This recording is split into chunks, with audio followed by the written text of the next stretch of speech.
What's up, Turbo Ravers? Welcome back to another video. Welcome back to the channel of Car Enthusiasts. Today, basically, these videos are very rare on my channel. These are ownership experiences. So, we have an owner of this particular vehicle, Mr. Dipanjan.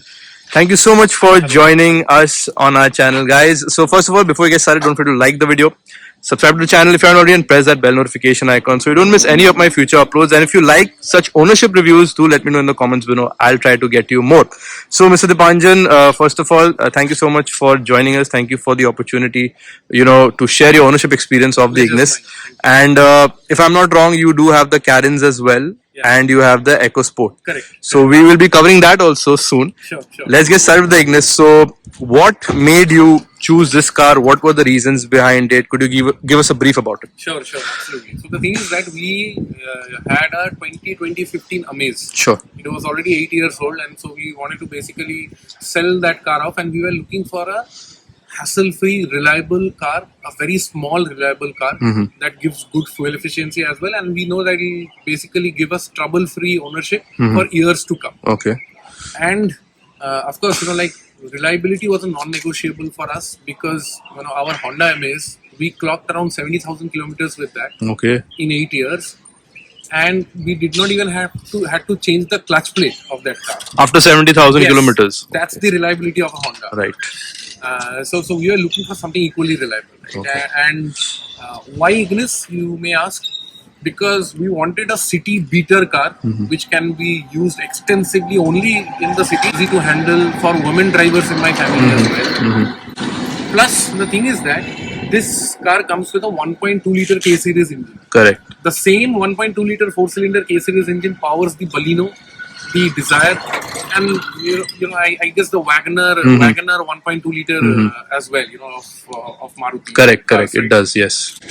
This being probably the smallest among all those cars which are using the same engine, you will feel this is the peppiest of them all when you drive it. Okay, we will definitely drive this car. You also mentioned that, even I didn't know this, that this is sold as Wagoner internationally. Yes. Okay, so this is the more premium version of the Wagoner. On the international market, Suzuki basically sells the Ignis as I would say as a Wagoner. Right. I mean, a more premium version of the Wagoner. That's why I guess in India also, Maruti, because they wanted to keep that bifurcation in terms of the Nexa outlets and the Arena outlets. Right. That's why they're selling both Wagoner as well as Ignis, but through different sales channels. Correct. So basically, it's the same car underneath. Yeah. The soul of the car is the same. Absolutely. It is just a different name. Absolutely. So one more thing I wanted to know from you. You see, in today's world, safety is a big thing. Yeah. And if you remember when Volkswagen came out with the Polo, I think that was the first car that introduced what is safety rating to us Indians, because we had no clue about that. Yes. And so why not choose a safer car? And why go with the Ignis? Can you just give me a brief on that? Absolutely. So I have a really controversial take on this whole safety, on this whole discussion around safety. First and foremost, what I feel is that any user should first be aware of his or her needs and requirements. Absolutely. I will not be driving this car in the highway, so or the expressways. I know that, right? If I'm taking the risk of driving this car at 140 plus in an expressway, overtaking buses and trucks, then I'm the one being stupid. Correct. Right? So I will be driving this car primarily in the city. Okay. That's one. Secondly, I feel that structural robustness should always be complemented by mechanical reliability or electronic reliability of a car. Correct. That's my take. When you talk about a Volkswagen or a Skoda or a Ford or a Jeep, these cars are these companies make structurally very robust cars. Absolutely. Right. Even if you don't get like a Skoda car or a Volkswagen car, like crash tested via a GN-CAP, I still know it's a safe car. Correct. It doesn't need a validation of a GN-CAP to tell me, right, that it's a safe car. Secondly, there are two elements to it, how I see it. First and foremost, so I have a friend, who works in BMW in Stuttgart, Germany. Now we are having a very interesting discussion about this. If you see global NCAP, as I think any informed car enthusiast would be aware uh, that global NCAP is a private agency. It's an Right. NGO. Right. Now, a private agency can't be compared with government-backed agencies like Euro NCAP, right, or an Australian NCAP. Mm-hmm. Now, whenever the setup becomes private, then the accountability always reduces. Reduces. Why it reduces? Because car companies funds money to global NCAP to crash test their cars. Right, that's one angle to it. Secondly, all these luxury car luxury OEMs, Mercedes and BMW. Audis, the Porsches, the Jaguars, they never send their cars to G NCAP. Correct. They never do that. Yes, they do send their cars to, like I said, government-backed Euro NCAP, Latin NCAP. But if they are not sending their cars to do a crash test assessment of their cars, to GNCAP, do you mean to say that a 5-star rated Tata Nexon or a 5-star rated XUV 3XO, Mahindra XUV 3XO, is safer than a Mercedes S Class or Not a at all. Mercedes E Class or an Audi A8 or a BMW 5 Series? If we are thinking on those lines, then I guess we are living in a fool's paradise. Correct. Correct. Right? And for example, and again, just to extend my point on safety here, I genuinely believe that safety depends on two things. First, it depends upon how safe you are as a driver. Absolutely. And secondly, it depends on your destiny. If you are destined to die, you will die. Right? That's what I believe. So there was this friend of mine who was returning from a family vacation to Bangalore. They went for a weekend vacation, weekend getaway in the Ghats. So they were returning to Bangalore. He was with his wife and a 4-year-old and his 4-year-old child. They stopped for a chai break in a roadside at a roadside dhaba. When they tried to switch on the car again, the ignition lights were all switched on, but the car wasn't starting. Okay. This was 8 p.m. or 8:30 p.m. in the evening. I don't want to name the car. Okay. Your subscribers can make their own guesses. So it was a 5-star rated car from an Indian OEM. Right. That's all I can tell you. Okay. Yeah, and your subscribers can make your guess, Okay. their own guesses. Understandable. Imagine getting stuck on an expressway, on a standard expressway, on an empty expressway, late in the evening with your small child, and your car is not starting up, right? At that moment, if somebody can please explain me, what will I do with a 5-star rating of a car? Because I know that during such situation there are many 0-star rated cars in that are available in the market, which will not cause me any trouble, but will definitely be able to take me from point A to B without causing any hassles. Or when I say hassle, I talk about mental hassle. Imagine the harassment that family will be going through with his child and wife, or basically with his family, stranded on a highway, and you are just completely dependent on the perils of the RSA of that OEM to arrange stuff for you, right? And it's very dangerous to be stranded in such a area. Anything can happen. Yeah, Right? anything can Anything happen. can happen. I think we do get an idea what you're talking about, and I think my subscribers will understand which Indian OEM we are talking about here. So anyway, let's get back to the Ignis. We have extended this discussion. We'll have this discussion once again for sure. So yes, I want to understand basically. So you are around, what's your height? 6'4". 6 feet 4 inches. So in terms of headroom and legroom when you're driving this car, because I'm sure you are also driving this car, how is it performing for you? Is it understandable? It is fine, or it is more than enough for you? Can I understand that? Yeah, Wasn't that a factor? So the thing is that it's a tall boy design, right? Okay. You can see. With headroom, I absolutely have no problems at all. That's good to I know. am 6'4", and I have no problems with the headroom. Under thigh support and seat comfort is I mean, you get what you pay for. Correct, That's absolutely. what I genuinely believe. Correct. If you are getting a car under 7 lakhs, you can't basically hope for Innova-like comfort. Correct. That's that. Secondly, there are certain things with the car which I absolutely love. That's the first and foremost the 1.2 liter K series engine, which powers higher segments car of Maruti as well, from Maruti stable. That's why, because of the lightweight nature of the car, small size of the car, it feels extremely peppy to drive in city traffic. And of course, like when it comes to the basics, right, clutch calibration, the slickness of the gear shifts, the lightness of the steering, here you can't take, I mean, Maruti is never at fault when it comes to these things. They're always sorted. The electronics also, they work without any failure.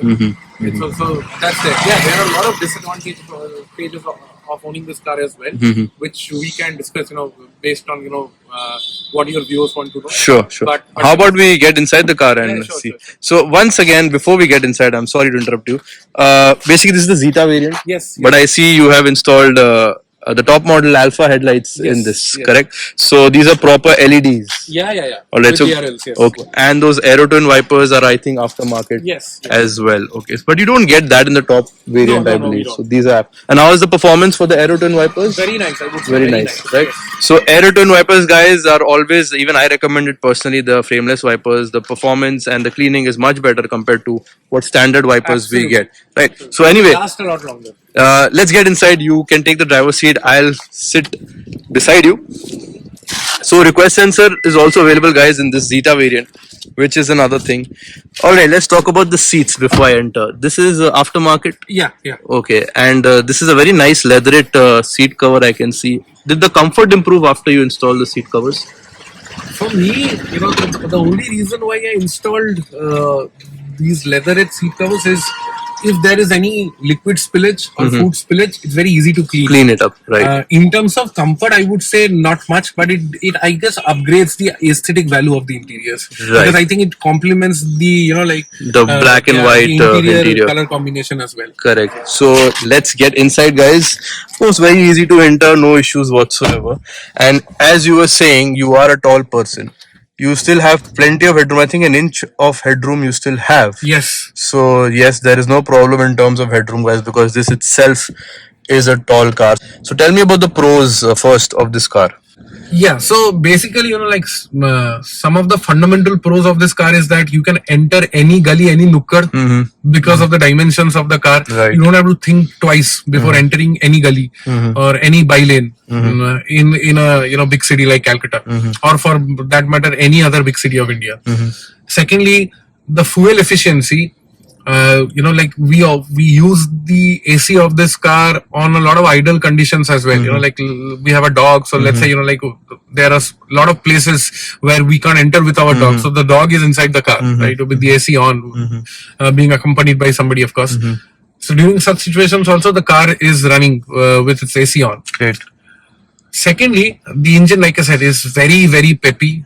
Absolutely, I would say. Thrilling in terms of performance in city limits, of course. Last but not the least, the mechanicals work without failure. Okay. Fuel efficiency, I think Maruti and mileage are synonymous to each other. Right. I am getting the car is exclusively driven only in the cities with a lot of idling with AC switched on, like I already said, right? So we always get a fuel efficiency of around 15 plus. That's good to hear. Yeah. The AC of the car is very underrated. Okay. Because it's a very small car with a 1.2 liter engine, right? So we are essentially looking at the same amount of compressor power to basically power the AC, right? So it basically cools off the car in in an extreme summer heat as well within minutes. Even if it's under the sun? Yeah. Okay. I would say the AC performance is great, very underrated. Okay. Secondly, one more thing about the car which I think is a very underrated feature is the sound quality, the sound system. It doesn't have a branded sound system, of course, but it has 4 speakers and two tweeters. The tuning is good because it's a very small car. The cabin is very small, so you can actually feel that like Maruti has done a fairly good job. So how about we listen to sound, if that's okay with you? Sure. So we'll play a NCS track. Yeah. And you can connect your Bluetooth with this. Sure. Because if you've spoken about this, then my viewers will be curious. Okay, guys. most important thing I forgot to ask Dipanjan was the price of this car. So you already told me how you went through the process, and please explain to my viewers like how did it go with you? How smooth was it, and what was the final price you got for? So this car, we bought it. One of the reasons why we got this car was because we got it for a mouth-watering deal Okay. with extended warranty, and of course, it's a BH registered car. So that also brings down the upfront cost. But with BH registration and with extended warranty and with all the discounts, we got this car for 6,70,000 on road. On road 6,70,000. Yes. Which year manufacture was this car? This was the car is manufactured in mid of 2023. And so July 2023 manufacturing. Okay. We purchased this car in December 2023 and Okay. registered this car in January 2024.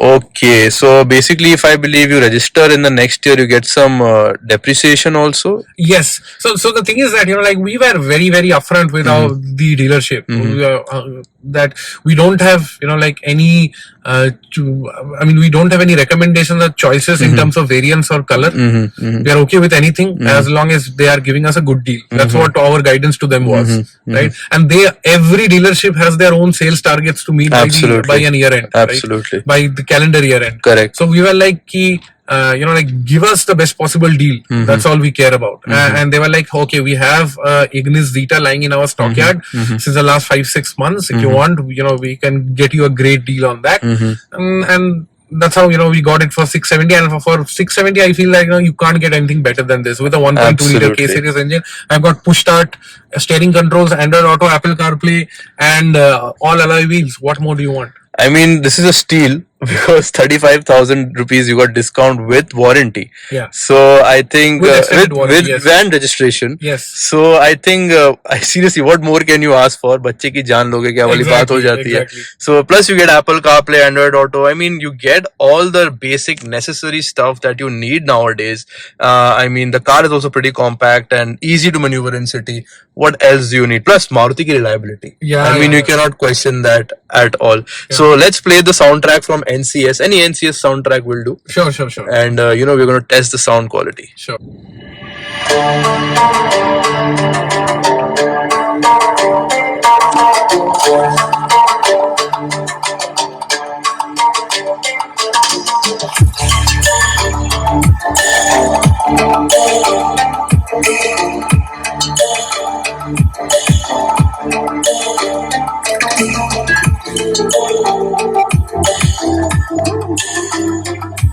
So guys, you heard that, and maybe the recording from the phone might not do justice, but if you're sitting in here personally, it is actually pretty good.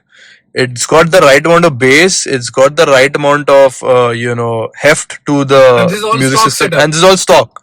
So I believe what you're getting is really value for money, because in most of the cars, if you see, the sound quality in this particular car usually is not that great. Yeah. And in the Ignis, it's actually exceptional. I'm not going to deny that. It's actually pretty exceptional. Now the cons, please go ahead. Yeah. There are quite a few cons. First and foremost, the biggest con of this car, the seat comfort or the lack thereof. Okay. Right. Especially in the rear, and under thigh support is just not there on any of the seats. Okay. That's that. And probably the biggest con of this car is the suspension, the rear suspension. Okay. You feel every pothole, every bump on the roads. All right. It's really bad. I mean, I don't want to sugarcoat things here, but the rear suspension is very bad. Front suspensions are still manageable though, but rear is outright bad. And there's very little that even I think Maruti would be able to do about it, because that's the stock setup, and you don't want to tamper with the OEM stock setup when it comes to the suspension tuning and all that, especially with a car of this segment. It's already a very tall boy car, right? And we don't want to tinker with the software. The suspension setup. I'm a software guy. Then maybe that's why. Right. So you don't want to tinker with the suspension setup. primarily because it's a tall boy car, and you don't want to tinker with the balance of the car, because these tall boy cars are very, very prone to body roll. And I guess one of the ways Maruti wanted to counter that is by stiffening up the rear suspension. So in terms of suspension, you feel it is stiffer than what it should be. Very, very stiff. Okay. Especially, this is not a highway car at all. Right. Now, if you are manufacturing a city car, I think comfort is paramount. Absolutely. Right, and the suspension has to be tuned that way. But then again, when you see the price range, you can't complain much. But I generally feel that it's not a car where you can travel with your entire family. Absolutely. It's strictly based for individual use, or two individuals at max. So how much has it run till now? We have it's run around 7,000 kilometers. 7,000. So it will be completing a year. Yeah. And about the service, what is the service interval of the Ignis? So the first 3 service intervals are like 1,000 kilometers, 5,000 kilometers, and 10,000 kilometers in the span of 1 month, 6 months, and 12 months. Okay. Post that, it's all like yearly service and every 10,000 kilometers. Right.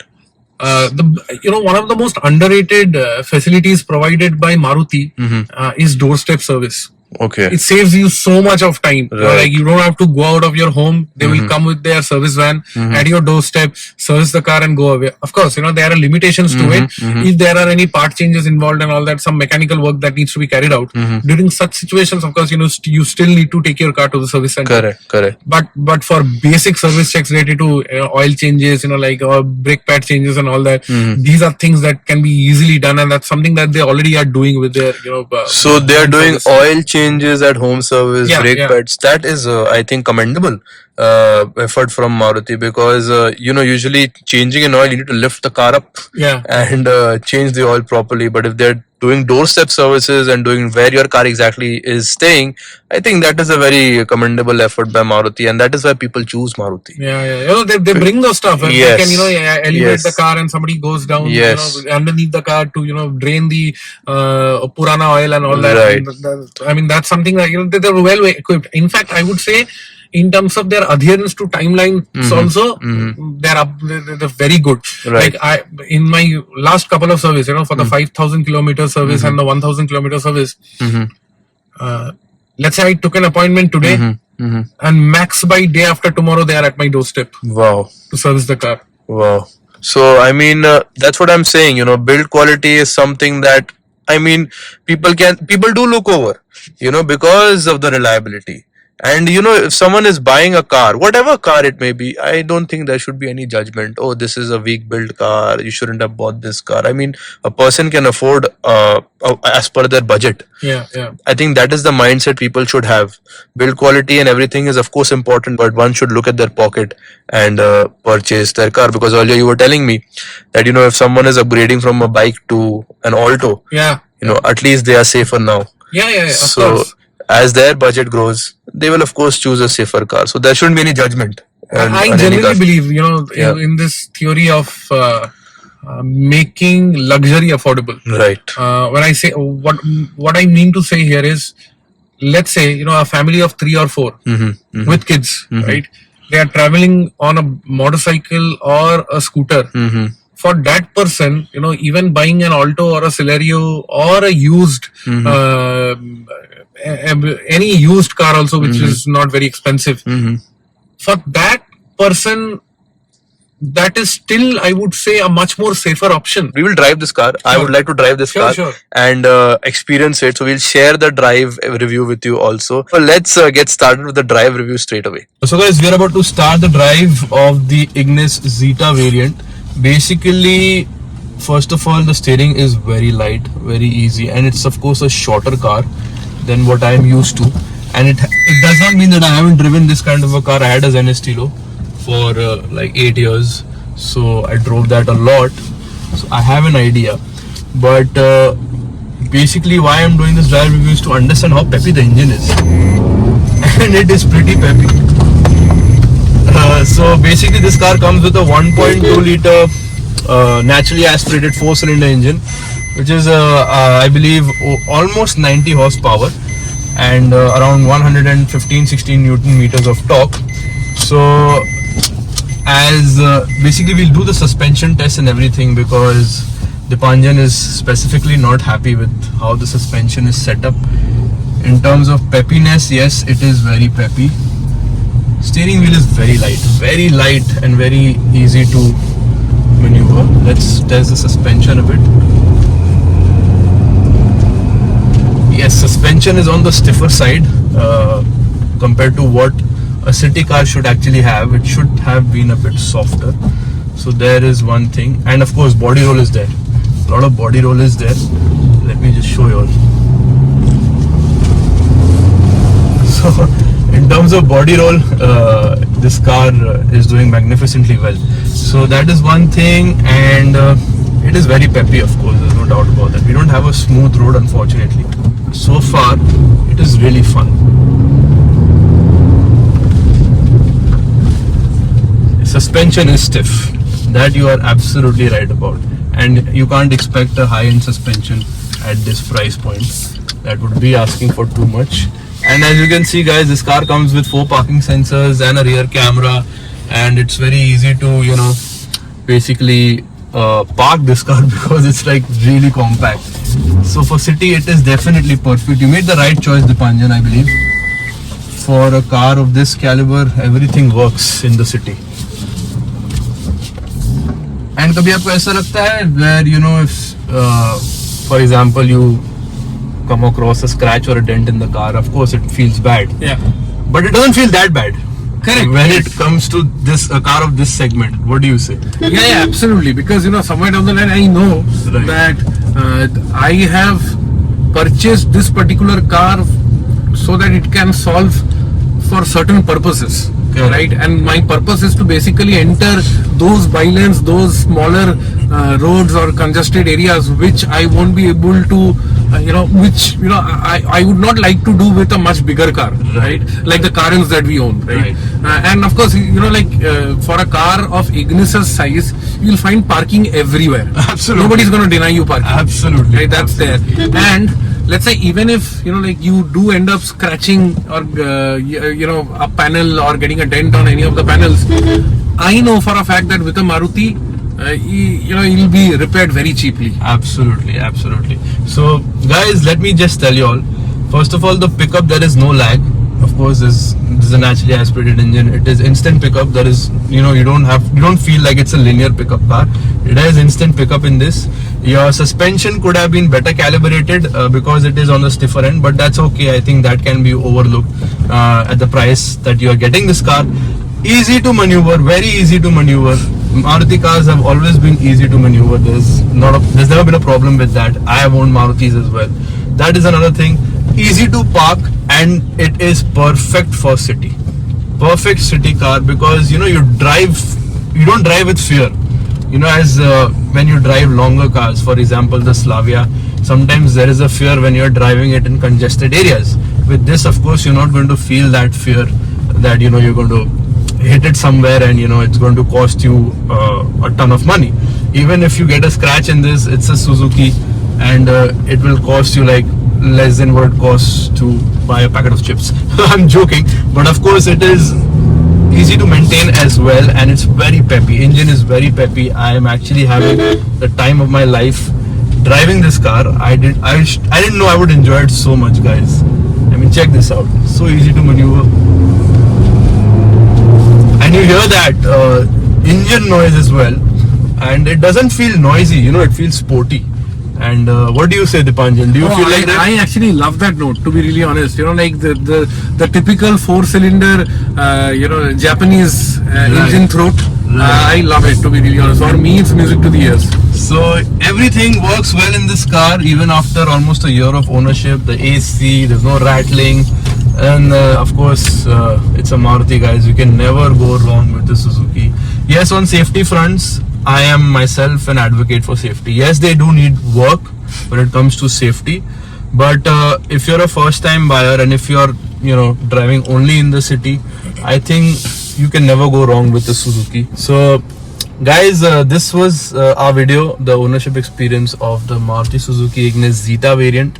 And I thank you, Dipanjan, for sharing your experience with us. Thank you, Akshay. The pleasure is all mine. Please let me know your thoughts in the comments. What did you think of this video? Did you find it informative, fun, entertaining? Any suggestions you have for me, you can let me know in the comment section. Don't forget to like this video if you enjoyed it. Subscribe to the channel if you haven't already, and press that bell notification icon so you don't miss any of my future uploads. Guys, I really loved driving this car, and it was one hell of an experience driving this car. And you know, the Zenistru days came to my mind, so it was fun for me, and I hope it was fun for you as well. I'll see you on the next one. Till then, take care and stay safe, Tub Bye bye.